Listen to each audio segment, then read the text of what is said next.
ఇక తిరుమల శ్రీవారిని పలువురు ప్రముఖులు దర్శించుకున్నారు.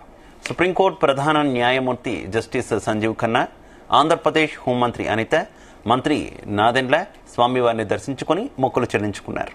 వీరికి ఆలయ అధికారులు స్వాగతం పలికారు. దర్శనం అనంతరం రంగనాయకుల మండపంలో వేద పండితులు వేద ఆశీర్వచనం అందించారు. పట్టు వస్త్రంతో సత్కరించి తీర్థ ప్రసాదాలు అందించారు. పరిపాలన గురించి ఆలోచించాలంటే శ్రీరాముల పరిపాలన గురించి ఆలోచన చేయాలి.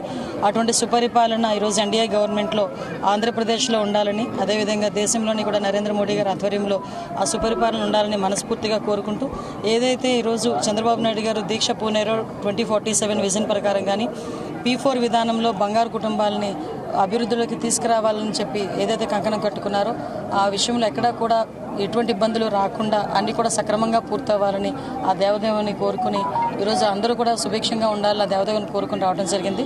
అద్భుతంగా జరిగింది. శ్రీరామనవమి రోజున ఆ స్వామివారి దర్శనం కుటుంబ సమేతంగా చేసుకోవడం అనేది నా పూర్వజన్మ స్ఫూర్తిగా భావిస్తూ